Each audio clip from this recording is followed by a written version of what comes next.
کہ حضرت جبرائیل جو ہیں ایسے ظاہر ہوئے، حضور اتر رہے تھے غار حرا سے، جبل نور سے، تو آپ کو آواز آئی یا محمد۔ یہ پہلی وحی کے بعد جو فترت ہوئی ہے، کچھ عرصے کے لیے وحی رکی رہی، اس وقت واقعہ پیش آیا۔ آپ نے سامنے دیکھا، پیچھے دیکھا، کوئی نہیں، نظر کوئی نہیں آیا۔ پھر تھوڑی دیر آپ چلے، شاید مجھے کوئی دھوکہ لگا ہے، ایسی میں نے سنا ہے، کوئی آواز نہیں تھی۔ پھر آیا یا محمد، پھر دیکھا 2-3 مرتبہ کوئی نظر نہیں آیا، کچھ خوف سا محسوس ہوا۔ تیسری مرتبہ یا محمد، تو اچانک حضور کی نگاہ اوپر اٹھی، تو حضرت جبرائیل فرشتے کی جو اصل شکل ہے اس میں وہ تھے افق پر، اور پورا افق بھرا ہوا تھا۔ تو اصل ملک کی صورت میں حضرت جبرائیل کو حضور نے اس وقت دیکھا، اور ایک دیکھا ہے پھر عند سدرۃ المنتہا، شب معراج میں جب ساتھ آئے ہیں لے جانے کے لیے انسانی شکل میں تھے۔ وہ سواری بھی ایسی تھی جس کو کہ براق کہا جاتا ہے، وہ بھی محسوس سے تھی، لیکن یہ کہ جہاں انہوں نے کہا 7ویں آسمان پہ جا کر کہ بس اب آگے میری اب آگے آپ کو اکیلے جانا ہے، اس سے آگے اگر میں گزرا میرے پر جل جائیں گے، بے سوز تجلا بے سوز پرم، اگر یکسر نور برتر پرم، اگر میں نے اب اس سے آگے ایک بال برابر بھی میں آگے بڑھا تو میرے پر جل جائیں گے، اب آگے آپ کا کام۔ اس وقت بھی وہ ان کی اصل شکل میں ظاہر ہوئی حضرت جبرائیل علیہ السلام۔ یہ بات اس لیے ضروری ہے کہ جیسے محدثین جو ہیں وہ اس کی تحقیق کرتے ہیں کہ حضور سے کس نے سنا، اس سے جو روایت کر رہا ہے کہ میں نے اس صحابی سے سنا جو تابعی ہے، آیا ان کی ملاقات بھی ثابت ہے کہ نہیں؟ تابعین کے طبقے کا ایک شخص وہ ہے کہ جس کی عمر ابھی 6 برس کی تھی کہ وہ صحابی فوت بھی ہو گئے، اور وہ کہہ رہا ہے میں نے ان سے سنا، تو پھر وہ حدیث جو ہے محدثین اس کو قبول نہیں کریں گے۔ تو دیکھتے ہیں کہ لنک جو ہے مضبوط ہونا چاہیے۔ روایت ہے ان فلاں ان فلاں ان فلاں، حضور سے فلاں صحابی نے سنا، اس نے سنا، اس تابعی نے سنا، یہ لنک جو ہے یہ ملاقات ثابت ہونی چاہیے۔ تو چونکہ جو حدیث اللہ ہے، یہ قرآن کیا ہے؟ حدیث اللہ، یہ حدیث ہے، احسن الحدیث اللہ الذی انزل احسن الحدیث کتابا متشابہا مثانیہ، یہ ہم پڑھ چکے ہیں سورہ زمر میں۔ اس حدیث کا یہ حدیث اللہ سے کس نے سنا؟ جبرائیل نے۔ جبرائیل سے کس نے سنا؟ محمد نے۔ تو ان کی ملاقات ثابت ہے۔ اصل ملک کی شکل میں حضرت جبرائیل کا دیکھا جانا اس اعتبار سے بہت اہم ہے، اس لنک کو اسٹیبلش کرنے کے لیے اس کو یہاں پہ بیان کیا جا رہا ہے۔ ما ضل صاحبکم وما غوا، تمہارے یہ ساتھی ہے لوگوں، یہ محمد نہ بہکے ہیں اور نہ بے راہ ہوئے ہیں، نہ بھٹکے ہیں۔ وما ينطق عن الهوى، اور یہ جو کچھ کہہ رہے ہیں اپنے جی سے نہیں کہہ رہے، خواہش نفس سے نہیں کہہ رہے، ان هو الا وحی یوحى، نہیں ہے یہ مگر وحی جو ان کی طرف کی جا رہی ہے۔ علمہ شدید القوى، انہیں تعلیم دی ہے، سکھایا ہے اس نے جو بہت طاقت والا ہے۔ یہاں حضرت جبرائیل ہے جو مراد ہے۔ علمہ شدید القوى، یہ قرآن کس نے سکھایا محمد کو؟ شدید القوى، ذو مرۃ، وہ بڑا زور آور ہے، فاستوى، وہ سیدھا ہوا، وہو بالافق الاعلی، اور افق اعلیٰ کے اوپر وہ محمد کو نظر آ رہا تھا صلی اللہ علیہ وسلم۔ ثم دنا فتدلی، پھر ذرا نیچے کو لٹکا، قریب آیا، فکان قاب قوسین او ادنی، اور پھر وہ اتنے قریب آ گیا کہ جیسے 2 کمانوں کا فاصلہ ہو یا اس سے بھی قریب۔ فاوحی الی عبدہ ما اوحی، پھر اس نے وحی کی اللہ کے بندے کی طرف جو وحی کی۔ وہ وحی کون سی تھی؟ وہ ہے اصل میں وحی رسالت، وحی نبوت جو تھی وہ تو شروع میں آ چکی، اس کے بعد یہ فترت ہو گئی تھی، کچھ وقفہ پڑ گیا تھا۔ شروع میں وحی جس سے کہ حضور کی نبوت کا ظہور ہوا ہے وہ تو ہے اقرا بسم ربک الذی خلق، خلق الانسان من علق، اقرا وربک الاکرم الذی علم بالقلم، علم الانسان ما لم یعلم۔ لیکن اب یہ سورہ مدثر کی آیات اس وقت نازل ہوئیں، یا ایھا المدثر، جب حضور گھر آ گئے اور پھر آپ نے اپنی اہلیہ سے کہا، خوف زدہ تھے جو کہ منظر دیکھا تھا، ملک کی شکل، فرشتے کی شکل، اب وہ تو حضور ہی نے دیکھا جو دیکھا، ہم تو نہیں سمجھ سکتے کہ آپ نے کیا دیکھا، لیکن یہ کہ اس کے بعد آپ آئے، آپ نے کہا مجھے کمبل اڑا دو، لحاف اڑا دو، لحاف اوڑھ کر آپ لیٹ گئے، تو پھر وہ وہی یا ایھا المدثر قم فانذر وربک فکبر، اے لحاف میں لپٹ کر لیٹنے والے کھڑے ہو جاؤ اور خبردار کرنا شروع کر دو لوگوں کو۔ اور تمہاری اس دعوت کا نقطۂ آغاز تو انذار ہے، اور اس کا ہدف دنیا میں تکبیر رب ہے، رب کو بڑا کرو، اس کی بڑائی منواؤ، اس کی بڑائی نافذ کرو، اس کا نقشہ کھینچا گیا ہے۔ علمہ شدید القوى ذو مرۃ فاستوى وهو بالافق الاعلی ثم دنا فتدلی فکان قاب قوسین او ادنی فاوحی الی عبدہ ما اوحی ما کذب الفؤاد ما رأى، جو کچھ انہوں نے دیکھا ان کے دل و دماغ نے اسے جھٹلایا نہیں، یہ نہیں کہا کہ نہیں یہ کیا ہے۔ دیکھیے ایسا ہوتا ہے کہ کوئی غیر معمولی سی بات آپ دیکھیں تو ایک شخص ہو جاتا ہے میں خواب دیکھ رہا ہوں، یہ حقیقت دیکھ رہا ہوں، آنچی نہیں بیریم بیداری تو یادم یاد خواب، اے اللہ جو میں دیکھ رہا ہوں، جو ہم دیکھ رہے ہیں یہ بیداری میں دیکھ رہے ہیں، یہ خواب میں دیکھ رہے ہیں، وہ غیر متوقع چیز۔ لیکن نبی کو کوئی شک نہیں ہوا، ما کذب الفؤاد ما رأى، یکسوئی کے ساتھ دل و دماغ اور جو بھی آپ کی آنکھ دیکھ رہی تھی ان میں کوئی کانفلکٹ نہیں تھا۔ ما کذب الفؤاد ما رأى فتمارونه علی ما یری، تو کیا تم اس سے جھگڑتے ہو اس چیز پر کہ جسے وہ دیکھ رہا ہے؟ اقبال نے کہا نا کہ قلندر ہرچ گوید دی نہ گوید، جو شخص اپنا دیکھی ہوئی چیز بیان کر رہا ہے تو مجھ سے جھگڑ رہے ہو، تمہارے لیے تو وہ ایک غیب کی خبر ہے، اس نے تو دیکھا ہے۔ افتمارونہ علی ما یری وَلَقَدْ رَآهُ نَزْلَةً أُخْرَىٰ، اس نے تو ایک مرتبہ اور بھی دیکھا۔ کہاں دیکھا؟ عند سدرۃ المنتہیٰ، شب معراج میں سدرۃ المنتہیٰ۔ کوئی بیری کا درخت ہے، وہ کیسی بیری ہے؟ ساتویں آسمان کی بیری، وہ آخری حد ہے، مخلوق کوئی اس سے آگے نہیں جا سکتا۔ اس سدرۃ المنتہیٰ، منتہا نہایت، حد، جہاں کی حد ہو گئی، وہاں تک حضور پہنچے ہیں، سدرۃ المنتہیٰ تک۔ اندہا جنت الماوا، اور سب سے اونچی جنت ہوگی جنت الماوا، وہ اس کے قریب ہی ہے، وہ بھی ساتویں آسمان پر ہے۔ یہ تو درجہ بدرجہ ترقی ہوتی جائے گی نا، پہلی ضیافت جو ہے، پہلی نزول جو ہے وہ تو اسی زمین پر ہو جائے گی، پھر جو ترقی ہوگی اپنے اپنے مدارج، اپنے اپنے مراتب، اپنے اپنے مقامات، اپنے اپنے ایمان کی گہرائی، اپنے اپنے اعمال صالحہ، اپنا اپنا انفاق مال و جان، اس کے حوالے سے درجے ہوں گے۔ اندہا جنت الماوا اذ یغشی السدرۃ ما یغشی، جبکہ ڈھانپے ہوئے تھا اس بیری کو جو ڈھانپے ہوئے تھا۔ تمہیں کیا بتائیں کیا ڈھانپے ہوئے تھا، تم نہیں سمجھ سکتے۔ دیکھیں کس طریقے سے اذ یغشی السدرۃ، کوئی انوار الہیہ کا کوئی ایسا نزول ہے وہاں جو زبان سے ادا نہیں ہو سکتا، کوئی الفاظ نہیں ہے کہ جو ان کی تعبیر کر سکے، اس پر انوار الہیہ کا کوئی نزول ہے۔ اذ یغشی السدرۃ ما یغشی، جبکہ چھایا ہوا تھا اس بیری کے اوپر جو چھایا ہوا تھا، جبکہ ڈھانپا ہوا تھا اس بیری کو جس میں ڈھانپا ہوا تھا۔ ما زاغ البصر وما طغی، نبی کی آنکھ اس وقت نہ کج ہوئی نہ حد سے بڑھی۔ یہ دو انتہائیں ہوتی ہیں، ایک تو یہ کہ آپ کسی انٹینس لائٹ کو فیس نہ کر سکے تو نگاہ ہٹائیں گے، آپ یہ جھپک لیں گے، فیس نہیں کر سکتے اگر آپ میں ہمت نہیں، استعداد نہیں ہے۔ نبی کا ظرف اتنا تھا کہ ان انوار الہیہ کا براہ راست مشاہدہ کیا ہے، اور نگاہ آپ کو ادھر ادھر کرنے کی ضرورت پیش نہیں آئی۔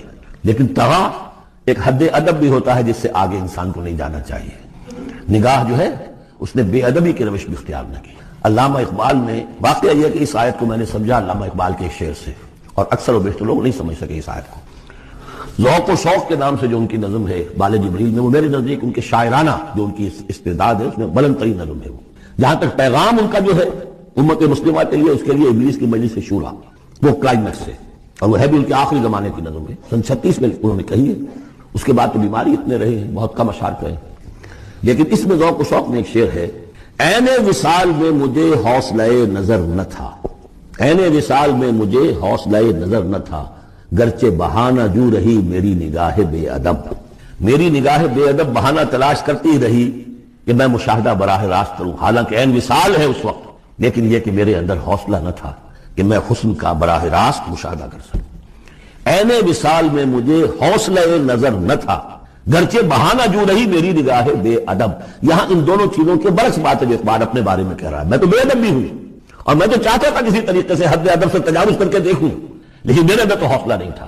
محمد میں وہ حوصلہ تھا، دیکھا ہے، براہ راست دیکھا ہے، نگاہ جما کر دیکھا ہے، لیکن ایک حد سے تجاوز نہیں کیا، حد ادب کے اندر رہے۔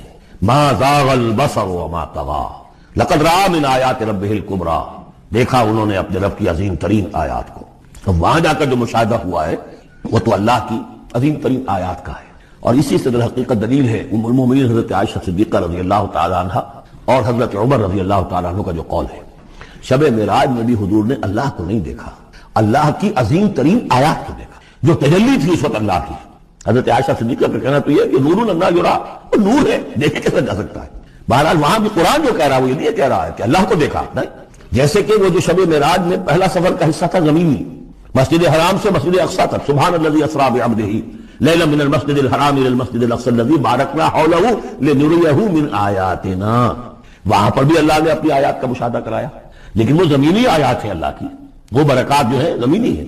یہ تجلی جو ہو رہی ہے یہ ہو رہی ہے اس سدرۃ المنتہیٰ پر، آخری حد ہے، مخلوق کی آخری حد ہے، اس سے آگے کہیے حرم ہے، حریم ذات ہے اللہ کی، جس میں کسی غیر کا کوئی دخل ممکن نہیں۔ اس حد پر جا کر جو وہاں تجلیات باری تعالیٰ تھے ان کا مشاہدہ کیا۔ لقد رأى من آیات ربہ الکبریٰ، مخاطب ہوا کہتے ہیں فلاں جس کے اوپر کے اس کے خیال کے مطابق ذکر نازل ہوا ہے ہم تو تمہیں پاگل سمجھتے، وہاں بھی لفظ کیا ہے؟ الذکر۔ تو معلوم کیا ہوا؟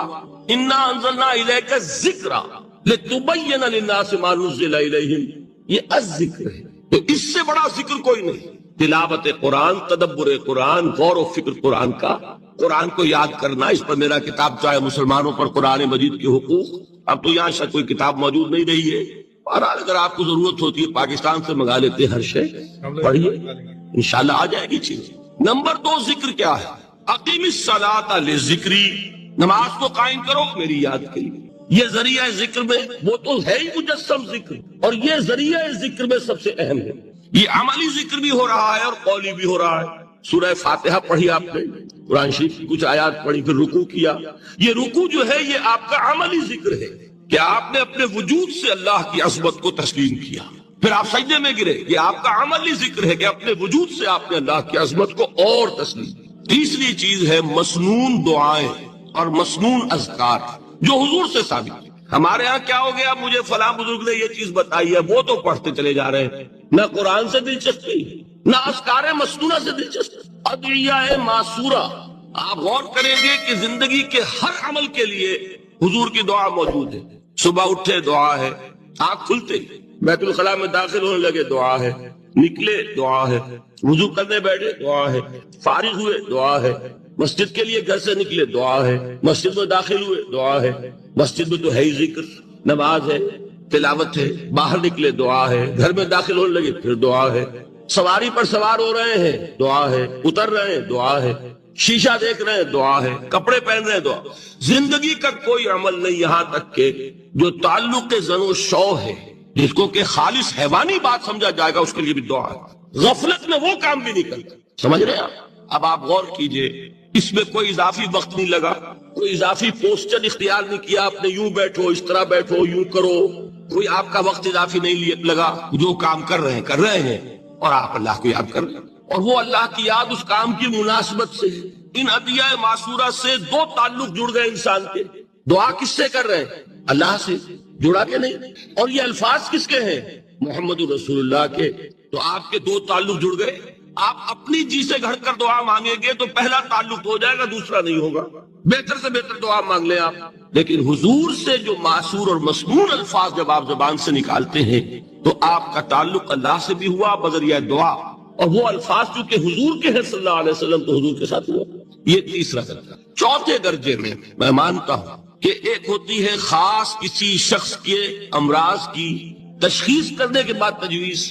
کوئی اگر طبیب ہے، ماہر طبیب روحانی، وہ آپ کو دیکھے گا تو اندازہ لگائے گا کہ آپ میں کیا کمی ہے، اس کے مطابق آپ کو ذکر بتائے گا. بھئی فلاں آیت کا مراقبہ کیا کرو. کسی میں بزدلی ہوتی ہے، کسی میں مال کی محبت زیادہ ہوتی ہے، کسی میں توکل کی کمی ہے، کسی میں شہرت کی خواہش ہے، نمایاں ہونے کا جذبہ ہے، کسی میں تکبر ہے. سب کا ایک سا برس تو نہیں ہوتا نا. تو یہ در حقیقت اندھے کی لاٹھی سے نہیں چلنے والی بات. یہ تو ماہر کی کا کام ہے کہ وہ تجویز کرے کہ تمہارے لیے خاص طور پر ذکر. در حقیقت ہمارے جو یہ سلسلے تھے سلوک کے، بڑے ماہر ہوتے تھے، یہ لوگ بڑے ماہر اطباء تھے. یہ جو علم نفسیات ہے اس کے ہمارے صوفیاء سے بڑھ کر کبھی کوئی عالم گزرا ہی نہیں دنیا میں. فرائیڈ کیا ہے اور ایڈلر کیا ہے اور یونگ کیا ہے، بچے ہیں. ہمارے صوفیاء کرام نے جس طرح انسان کی نفسیات کو سمجھا اور وہ ان کی مناسبت سے تجویز کرتے تھے. لیکن اس کو رکھا جائے گا چوتھے نمبر. جیسے مولانا احمد علی صاحب فرمایا کرتے تھے، بھائی اس آیت کا مراقبہ کیا کرو. مراقبہ کیا مانی؟ اب ان الفاظ کو بھی ہم نے خام خواہ کچھ خاص ایک شکل دے دی. مراقبہ کیا؟ توجہ کرنا، دھیان کرنا، خاص اس آیت کے اوپر، اس کے معانی پر اپنے ذہن کو جمانا. وہ کیوں ہے؟ تاکہ آپ کے اندر جو کمی ہے اس کی تلافی اس سے. لیکن یہ کہاں آئے گا؟ چوتھے نمبر. سمجھ گئے؟ تو نفاق سے بچنے کا ذریعہ، پریونشن کیا ہے نفاق سے؟ دوام ذکر. نہ تمہیں تمہاری اولاد، نہ تمہارے اموال، نہ تمہاری تجارت، نہ کاروبار اللہ کے ذکر سے غافل نہ کر سکے. پنجابی میں کہتے ہیں کہ ہتھ کارول اور دل یار ول. کام کر رہے ہیں آپ، لیکن یہ کہ دل اللہ کے ساتھ لگا ہوا، زبان تر ہے اللہ کی یاد سے. جو قرآن یاد ہے، گاڑی میں آپ بیٹھے جا رہے ہیں، 2 گھنٹے آپ کو کار میں لگانے ہیں، قرآن شریف پڑھتے جائیے. اس سے بڑا ذکر ہی کوئی. یہ ہے پریونشن. اب اگر مرض ہو جائے تو کیا؟ اس کے لیے 2 چیزیں ضروری ہیں. ایک دیکھیے عجیب ہے، یہ نفاق کا علاج انفاق سے. صرف ایک الف لگانا. انفاق کے معنی اور ہے. یہ بنا ہے کس سے؟ نفقت الدراہم، پیسے ختم ہو گئے، مک گئے. یا نفق الفرس، گھوڑا مر گیا. تو مال کو کھپانا، لگانا اللہ کی راہ میں، اگر دل میں نفاق کی کوئی آلائش آئی ہے تو اس کا ازالہ ہوگا انفاق فی سبیل اللہ سے۔ مال اللہ کی راہ میں دیجئے، صدقہ کیجئے، خیرات کیجئے، دیجئے، اللہ کے دین میں لگائیے، جتنا لگائیں گے نفاق دھل جائے، اس لیے کہ اصل سبب نفاق کا ہے ہی حب دنیا، دنیا کی محبت، لہذا اس کا ازالہ ہوگا جو سب سے محبوب شے ہے مال، انہ لحب الخیر لشدید، مال محبوب ترین ہے کہ نہیں، لہذا اس کو اللہ کی راہ میں لگائیں گے تو وہ نفاق دھل جائے۔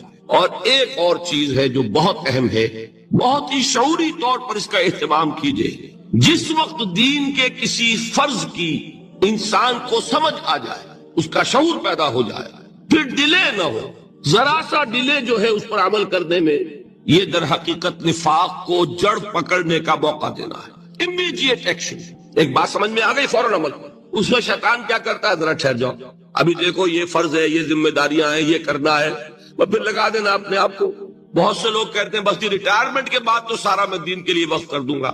اول تو خدا کے بندے تمہارے اندر رہ کیا جائے گا ریٹائرمنٹ کے بعد، سارا تو کھپ چکو گے، رہ کیا جائے گا۔ دوسرے یہ کہ یہ بھی جان لیجئے کہ کار دنیا کسے تمام نہ کر، ریٹائرمنٹ کے بعد کون فارغ ہو جاتا ہے؟ بیٹوں بیٹیوں سے فارغ ہوئے تو پوتے پوتیاں موجود ہیں، نواسے نواسیاں موجود ہیں، کبھی بھی وہ بوجھ ختم نہیں ہوتا زندگی کا۔ وہ تو یہ کہ آج بات سمجھ میں آئی ہے تو آج عمل ہونا چاہیے۔ قرآن مجید میں سورہ انعام میں بڑی شدید وعید آئی ہے، الفاظ ہیں یہ وَنُقَلِّبُ أَفْئِدَتَهُمْ وَأَبْصَارَهُمْ كَمَا لَمْ يُؤْمِنُوا بِهِ أَوَّلَ مَرَّةٍ۔ انسان پر ایک حقیقت کا انکشاف ہوا کہ یہ بات حق ہے، فوراً تسلیم کرے، کسی مصلحت کی وجہ سے، کسی بزدلی کی وجہ سے، کسی لالچ کی وجہ سے، کسی اپنی سیادت یا قیادت کی وجہ سے، کیسے مان لوں، لوگ کہیں گے کہ یہ نیچے ہو گیا، وہ اونچا ہو گیا جس کی بات مانی، کسی وجہ سے رک گئے، تو اللہ تعالیٰ اندر سے وہ جو استعداد ہے حق کو پہچاننے کی وہ سلب کر لیتا ہے۔ وَنُقَلِّبُ أَفْئِدَتَهُمْ وَأَبْصَارَهُمْ، ہم الٹ دیں گے ان کے دلوں کو بھی اور ان کی آنکھوں کو بھی، کیوں؟ كَمَا لَمْ يُؤْمِنُوا بِهِ أَوَّلَ مَرَّةٍ، اس لیے کہ وہ پہلی مرتبہ جب انکشاف حق ہوا ہے وہ ایمان نہیں لایا۔ اس کا میں ایک واقعہ آپ کو سنانا چاہتا ہوں کہ کس طرح صحابہ کرام پر بھی وقتی طور پر یہ واقعہ اگر صحابہ کرام کا نہ ہوتا تو یہ حقائق سمجھ میں نہ آتے۔ غزوہ تبوک کے موقع پر یہ میں جملہ انکمپلیٹ رہ گیا، ضعف ایمان کا حملہ ہو جاتا تھا، نفاق کا نہیں معاذ اللہ، لیکن ضعف ایمانی کی اگلی منزل شروع ہو جاتی ہے نا نفاق۔ یہاں جھوٹ بولنا شروع کیا نفاق، جھوٹی قسمیں کھانی شروع کی سیکنڈ سٹیج، اور جہاں مومنین صادقین سے بغض اور عداوت پیدا ہو گیا وہ تھرڈ سٹیج۔ تو وہ ضعف ایمان کا کیسے ہوتا ہے یہ حضرت کعب ابن مالک نے بڑی تفصیل سے بیان کیا ہے۔ غزوہ تبوک کے موقع پر جہاں منافقین نے آ کر جھوٹے بہانے بنائے، جھوٹی قسمیں کھائیں اور حضور سے ایگزمپشن لے لی، چھٹی لے لی، رخصت لے لی، وہاں 3 ایسے صحابہ بھی تھے جو مومن صادق تھے، لیکن وقتی طور پر شیطان نے انہیں ورغلایا۔ کیسے ورغلایا وہ سمجھ لیجیے۔ کعب ابن مالک نے تفصیل سے بیان کیا ہے، اور میرے نزدیک یہ جہاں تک میرا مطالعہ ہے طویل ترین حدیث ہے، بخاری اور مسلم میں بھی موجود ہے۔ حضور جب واپس آئے ہیں اور اب آپ نے ایک ایک کو بلایا، جن لوگوں نے تو پہلے جھوٹی قسمیں کھا لی تھی ان کو تو بلانے کی ضرورت نہیں تھی، لیکن کچھ لوگ ایسے بھی تھے کہ جنہوں نے ایگزمپشن بھی نہیں لی تھی اور گئے بھی نہیں تھے۔ اب ان کو آپ نے ایک ایک کر کے پیشی ہوئی، آپ کیوں نہیں گئے تھے؟ تو اب جو منافقین تھے ان میں سے انہوں نے اس موقع پہ جھوٹی قسمیں کھا لی۔ خدا کی قسم حضور ہم تو بالکل تیار تھے، پوری میں نے تیاری بھی کر لی تھی، پورا ارادہ تھا، یہ وقتی طور پر یہ مصیبت مجھ پر آ گئی۔ جس نے قسم کھائی انہوں نے کہا اچھا ٹھیک ہے جائیے۔ کعب ابن مالک کی باری آئی تو ان کے الفاظ اپنے یہ کہ جب میں پیش ہوا تو حضور کے چہرے مبارک پر ایک غصے والی مسکراہٹ تھی، زہر خند کہتے، ایک مسکراہٹ ہے لیکن غصے کے ساتھ، غضبناک۔ آپ فرمائیے آپ کیوں نہیں گئے؟ حضرت کعب یہ فرماتے ہیں کہ میں نے عرض کیا کہ حضور زبان میرے پاس بھی ہے، جھوٹ میں بھی بول سکتا ہوں، لیکن جھوٹ بول کر میں اس وقت آپ کی ناراضگی سے تو بچ جاؤں گا لیکن اللہ کے پکڑ سے نہیں بچ سکوں گا۔ میں اعتراف کرتا ہوں کہ جتنا صحت مند میں اس زمانے میں تھا کبھی نہیں تھا، جتنا فارغ البال اس وقت تھا کہ میرے پاس ساز و سامان موجود تھا راستے کے لیے، اتنا میں کبھی نہیں تھا۔ لیکن ہوا کیا؟ ہوا یہ کہ مجھے میرے نفس نے، شیطان نے پٹی پڑھائی۔ وہ پٹی کیا پڑھائی کہ حضور تو 30,000 کے لشکر کے ساتھ چلیں گے تو لشکر تو سلولی موو کرے گا نا، تمہارے پاس بڑی تکڑی، بڑی توانا صحت مند اونٹنی ہے، تم ذرا 2 دن بعد چلنا تیزی کے ساتھ، اور حضور سے مل جانا، بس یہ تاخیر کا ارباب۔ تو انہیں خیال آیا کہ ابھی 2 دن گھر کی ٹھنڈی چھاؤں ہے، میں یہاں پہ جو آرام ہے وہ کر لوں۔ مجھے جگر کا شعر یاد آیا ہے کہ تپتی راہیں مجھ کو پکاریں، دامن پکڑے چھاؤں گھنیری۔ ایک طرف فرض کی پکار ہے، اس میں تو ظاہر بات ہے کہ وہ تپتی راہیں ہیں، لا تنفروا فی الحر سنا چکا ہوں آیت۔ یہاں گھر میں نخلستان میں کھجوروں کی چھاؤں میں اہل و عیال میں یہ ٹھنڈی چھاؤں جو ہے یہ پکڑ رہی ہے، بھائی 2 دن ٹھہر کے چلے جانا، ٹھیک ہے، کوئی نیت میں خرابی نہیں ہے نا۔ اس کے بعد پھر جب ابھی 2 دن اور ٹھہر جاؤ، یہ تو بڑا لمبا سفر ہے، ذرا تیز اور دوڑ لینا۔ تو فرماتے ہیں کہ حضور میں اسی طریقے سے تاخیر و تعویق میں پڑا رہا، یہاں تک کہ ایک روز اچانک مجھ پر یہ چیز منکشف ہوئی کہ تو میں چاہے کتنا بھی تیز چل لوں میں آپ سے نہیں مل سکتا، میرے اعصاب ڈھیلے ہو، اس طرح میں محروم رہ۔ حضور نے بائیکاٹ کا حکم دیا صحابہ کو، 3 صحابہ تھے ایسے، 2 اور تھے جنہوں نے اسی طریقے سے اعتراف کیا۔ حضور نے حکم دے دیا کوئی ان سے گفتگو نہ کرے، سوشل بائیکاٹ، بڑی سخت سزا تھی جو دی گئی ہے، اس کی بڑی تفاصیل ہے، اللہ تعالیٰ شوق دے تو وہ حدیث پوری پڑھیے، میں نے تو 2 جمعوں میں ایک مرتبہ صرف اس ایک حدیث کو بیان کیا تھا، شاید کہیں کیسٹس ہوں میرے ہاں، ہمارے نمبر کوئی مجھے یاد نہیں ہے، لیکن یہ بڑی عجیب حدیث ہے۔ لیکن اس میں جو اصل سبق ہے وہ کیا ہے؟ اس طریقے سے شیطان لیت و لال، تاخیر، تعویق، ابھی کیا جلدی ہے، ذرا اس کام سے فارغ ہو لو، ذرا پھر تلافی کر لینا، ذرا زیادہ زور سے کام کر لینا، یہ وہ چیز ہے کہ جو وہ تو خیر صحابی تھے بچ گئے، اگر وہاں جھوٹی قسم بھی کھا دیتے تو گئے تھے۔ یہ تو اتنا ہی ہے نا، مردی و نامردی قدم فاصلہ دارت، اس میں تو یہی ہے کہ ذرا ایک جھوٹی قسم کھا دیتے، جھوٹے بہانہ بنا دیتے تو اب ضعف ایمان نہ رہتا، وہ نفاق کی سرد شروع ہو جاتی۔ وہ اللہ تعالیٰ نے ان کو بچایا، لیکن یہ کہ ہم کیسے بچیں گے اگر ہم نے یہ روش اختیار کی؟ لہذا 3 کام، دوام ذکر نمبر 1، اس کی میں شرح کر چکا ہوں، 4 اذکار یاد کر لیجئے گا ان کو، ورنہ کیا فائدہ۔ نمبر 2 انفاق فی سبیل اللہ، نفاق کا علاج انفاق۔ نمبر 3 یہ عادت اپنے اندر پیدا کیجئے شعوری طور پر کہ جب ایک حقیقت واضح ہو جائے فوراً اعتراف کہ ہاں بھائی بات ٹھیک ہے آپ، جب ایک فرض کا احساس ہو جائے فوراً اس کی ادائیگی کے لیے آغاز۔ تاخیر و تعویق ہے کہ جس سے پھر نفاق کو موقع ملے۔ اللہ تعالیٰ مجھے اور آپ کو حقیقی ایمان عطا فرمائے اور نفاق سے بچائے رہے۔ اب آئیے حقیقت و اقسام شرک۔ دیکھیے ہر شخص یہ جانتا ہے کہ اسلام دین توحید ہے، ایک لفظ میں اگر کہیں گے تو اسلام کا سب سے بڑا وصف، سب سے بڑی علامت توحید۔ تو اقبال نے کہا کہ توحید کی امانت سینوں میں ہے ہمارے، آسان نہیں مٹانا نام و نشاں ہمارا۔ تو توحید ہے، توحید کی ضد ہے شرک، ٹھیک؟ اس سے میں ایک نتیجہ نکالتا ہوں، کوئی مسلمان جان بوجھ کر مشرک نہیں ہو سکتا، یہ میرا نتیجہ ہے، جان بوجھ کر مشرک نہیں ہو سکتا۔ وہ شرک میں مبتلا ہوگا تو نہ سمجھی میں ہوگا، نہ دانی میں ہوگا، وہ اسے شرک نہیں سمجھے گا۔ یہ ممکن نہیں ہے کہ کوئی مسلمان ہو، گیا سے گیا مسلمان، گزرا سے گزرا مسلمان، گھٹیا سے گھٹیا مسلمان، لیکن وہ شرک کو شرک سمجھتے ہوئے اس میں آلودہ ہوتا کیا سمجھ میں نہیں آتا کہ شرک۔ تو ضرورت بہت ہے کہ ہم یہ پہچانے کہ یہ شرک ہے کیا۔ دوسری بات یہ جان لیجئے، ہمارے دین میں ناقابل عفو جرم کون سا ہے؟ 2 مرتبہ بیان فرمایا گیا سورہ نساء میں صرف، ان اللہ لا یغفر ویشرک بہ ویغفر ما دون ذلک لمن یشاء۔ اللہ تعالیٰ اسے تو ہرگز نہیں بخشے گا کہ اس کے ساتھ شرک کیا جائے، ہاں اس سے کمتر جس کو چاہے گا وہ معاف فرما دے گا۔ نوٹ کر لیجئے، اس کی بھی اندر بھی اوپن لائسنس نہیں ہے کہ بقیہ سارے گناہ لازماً معاف کر دے گا، یہ نہیں ہے، اس سے تو آپ میں جرت پیدا ہو جائے گی، باقی سب کیے جاؤ، یہ نہیں، جس کو چاہے گا بخش دے گا، لیکن امید ضرور دلا دی کہ شرک سے کمتر کوئی گناہ ہو تو اس کی بخشش کی بغیر توبہ کے اللہ تعالیٰ نے امید دلائی۔ توبہ سے تو شرک بھی معاف ہو جائے، اس سے مراد کیا ہے؟ بغیر توبہ کے۔ اللہ تعالیٰ نے فرمایا کہ اور گناہوں کے بارے میں تو امید کی جا سکتی ہے لیکن شرک کے بارے میں ہرگز۔ اہمیت واضح ہو گئی مزید۔ نمبر 3، اس شرک کی ہماگیریت کا عالم یہ ہے کہ سورہ یوسف کی آیہ مبارکہ ہے وَمَا يُؤْمِنُ أَكْثَرُهُمْ بِاللَّهِ إِلَّا وَهُمْ مُشْرِكُونَ۔ انسانوں کی اکثریت کا حال یہ ہے کہ وہ اللہ پر ایمان نہیں رکھتے مگر کسی نہ کسی قسم کے شرک کے ساتھ۔ یہ یونیورسلٹی ہے اس کی کہ اللہ کو بھی مان رہے ہیں لیکن کسی نوع کا شرک جو ہے وہ بھی لگا رکھا۔ وَمَا يُؤْمِنُ أَكْثَرُهُمْ بِاللَّهِ، انسانوں کی اکثریت کا حال یہ ہے کہ وہ ایمان نہیں رکھتے اللہ پر، الا وہم مشرکون، مگر یہ کہ کوئی نہ کوئی شرک بھی کرتے ہیں۔ چوتھی بات یہ سمجھیے کہ شرک ہر دور میں بھیس بدل کر آتا ہے۔ یہ ضروری نہیں ہے کہ شرک کی جو قسمیں آج سے 200 برس پہلے تھی صرف وہی آج بھی رہے۔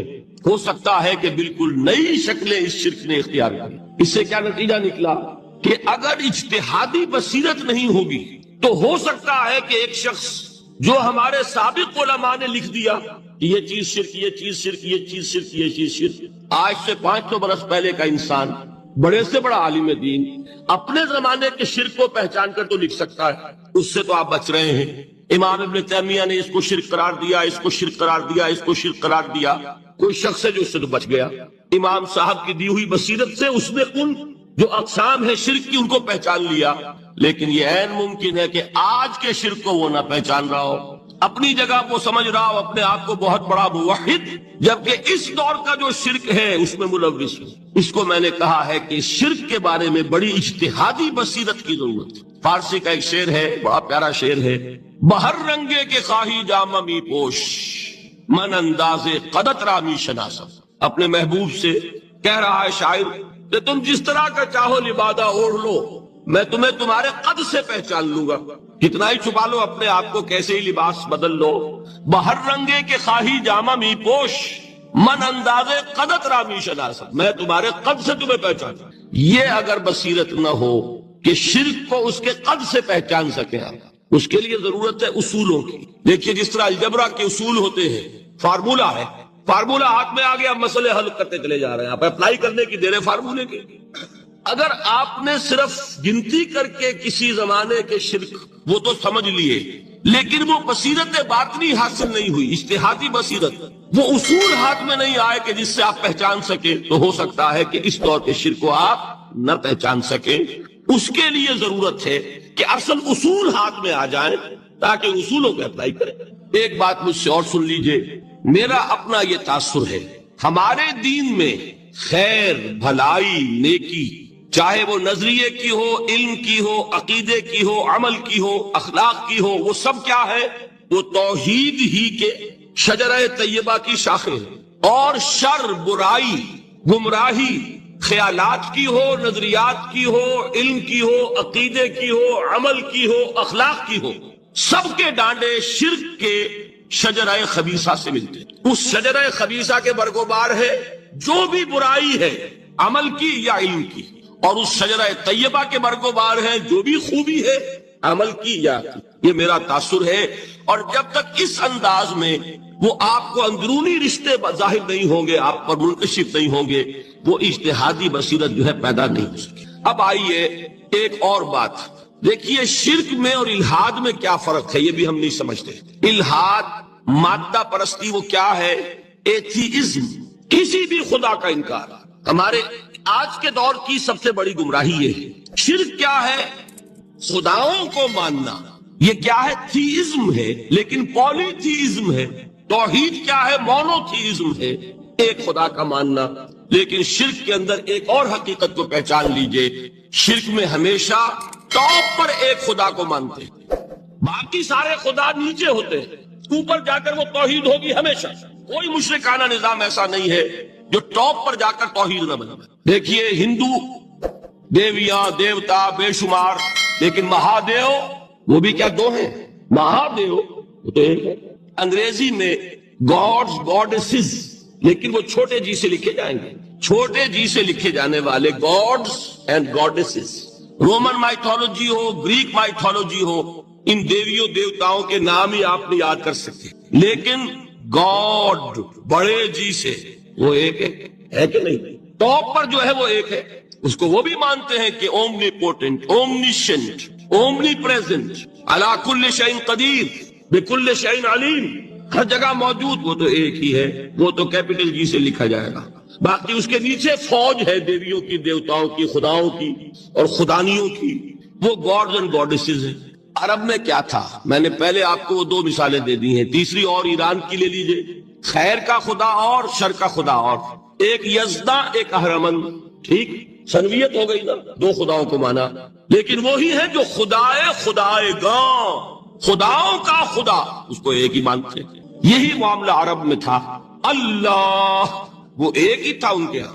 قرآن میں آتا ہے ان سے پوچھئے وَلَئِن سَأَلْتَهُم مَّنْ خَلَقَ السَّمَاوَاتِ وَالْأَرْضَ لَيَقُولُنَّ اللَّهُ، جب ان سے کہا جاتا ہے کہ کس نے پیدا کیا آسمان اور زمین کو، یہ فوراً کہیں گے اللہ نے۔ فَأَنَّىٰ يُؤْفَكُونَ، تو یہ ماننے کے بعد کدھر جا رہے ہیں؟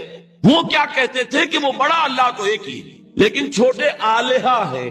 آلہہ اور اللہ میں وہی فرق ہے جو کیپٹل جی کا گاڈ اور چھوٹے جی سے گاڈز اینڈ گاڈیسز، وہی فرق ہے کہ جو مہادیو اور دیویوں اور دیوتاؤں میں ہے، وہی وہاں تھا اللہ وہ ایک اور سپریم، سب سے بالا تر، اس سے اوپر کوئی نہیں، تخلیق میں اس کا کوئی ساجی نہیں، لیکن اس نے کچھ آلہہ ہیں جنہیں کچھ اختیارات تقسیم کیے ہوئے، کچھ اس کے لاڈلی ہستیاں ہیں جو سفارش کر سکتی ہیں۔ بس یہ شرک تھا مشرکین مکہ کا۔ بات سمجھ رہے؟ اس کا جائزہ لیں گے تو آپ کو، اور جو آج شرک کی اقسام میں بیان کروں گا اس کو ہاتھ میں لیں گے تو کسی موحد کا تلاش کرنا مشکل ہو جائے گا۔ ڈھونڈ اب ان کو چراغ رخ زیبا لے کر، آج جن کا نام مسلمان ہے ان کی اکثریت کسی نہ کسی نوع کے شرک میں مبتلا ہے۔ اب آئیے اقسام شرک۔ اقسام شرک میں بھی وہی کیفیت ہے جو نفاق کے بارے میں میں نے عرض کی تھی کہ ایک تقسیم یہ ہے جو علماء نے کی ہے، ایک ہے عقیدے کا نفاق، ایک ہے عمل کا نفاق۔ اسی طرح ایک ہے عقیدے کا شرک، ایک ہے عمل کا شرک۔ عقیدے میں نہیں ہے، عمل میں ہے۔ ایک تقسیم آپ نے سنی ہوگی شرک کے جلی، شرک خفی، ایک ہے ننگا شرک، کھلم کھلا شرک، ایک ہے چھپا ہوا شرک جو نظر نہیں آتا۔ لیکن ایک مغالطہ اپنے دل سے نکال دیجئے، بعض لوگ شرک خفی کو شرک نہیں سمجھتے، یہ بہت بڑی غلطی ہے۔ اگر وہ شرک نہ ہوتا تو حضور اسے شرک نہ کہتے، کوئی اور لفظ۔ عربی زبان کا دامن جو ہے محدود نہیں ہے، پھر اس کے لیے کوئی اور لفظ اختیار فرمایا جاتا ہے وہ شرک۔ لیکن ایک شرک ہے جلی جو نمایاں ہے، نظر آ رہا، ایک ہے شرک خفی جو نظر نہیں آ رہا۔ اور وہ کتنا خفی ہو سکتا ہے اس کی ایک مثال دی حضور نے۔ شرک خفی اتنا خفی ہو سکتا ہے، ذرا مبالغہ دیکھیے جو حضور نے بات کو سمجھانے کے لیے مثال میں جو مبالغہ اختیار فرمایا۔ ایک سیاہ اندھیری رات میں ایک سیاہ پتھر پر ایک سیاہ چونٹی کو رینگتے ہوئے دیکھنا جتنا مشکل ہے، اتنا ہی شرک خفی کا پہچاننا مشکل ہے۔ بتائیے، آپ نے فرمایا انا افصح العرب، میں عرب کا فصیح ترین انسان ہوں، اس سے آگے کوئی مثال دی جا سکتی؟ اندھیری رات، تاریک رات، پتھر سیاہ، چونٹی سیاہ، کون دیکھ سکتا؟ جتنا اس کو دیکھنا ناممکن ہے اتنا ہی شرک خفی کا پہچاننا مشکل ہے۔ گویا کہ اس سے تو اللہ ہی بچائے گا تو انسان بچے گا۔ ایک آخری بات تمہیداً اور عرض کر دوں، پھر میں چلوں گا اقسام پر۔ میری جو باتیں آپ کے سامنے آئی اس سے ایک منطقی نتیجہ نکلتا ہے، کوئی شخص اگر حقیقتاً شرک سے بچ جائے، واقعتاً شرک سے بچ جائے، ہر قسم سے بچ جائے، اس سے بھی اوپر کوئی انسان ہوگا۔ گویا کہ یہ آخری منزل ہے، یا یوں کہیے کہ جس شخص کے بارے میں اللہ تعالیٰ یہ مان لے کہ میرا یہ بندہ شرک سے بری ہے، اس سے بڑی سند کوئی ہے؟ دی ہائیسٹ ٹیسٹیمونیل، سب سے بڑی سند، سب سے بڑی تعریف جو بندے کی ہو سکتی ہے وہ کیا ہے؟ یہ مشرک نہیں۔ یہی وجہ دیکھیے آپ قرآن مجید میں حضرت ابراہیم کے ذکر میں دیکھیں گے، ابراہیم کا مقام کیا ہے؟ خلیل اللہ، ابو الانبیاء، امام الناس، تین نسبتیں ہیں، تینوں بڑی عظیم۔ اللہ کے ساتھ نسبت کیا ہے؟ خلیل، واتخذ اللہ ابراہیم خلیلا۔ ابو الانبیاء، کتنے نبی ہیں ان کی نسل میں؟ اسحاق اور اسماعیل سے چلیے، پھر یعقوب اور یوسف، اور پھر چلیے موسیٰ اور ہارون، اور پھر چلیے سارے انبیاء بنی اسرائیل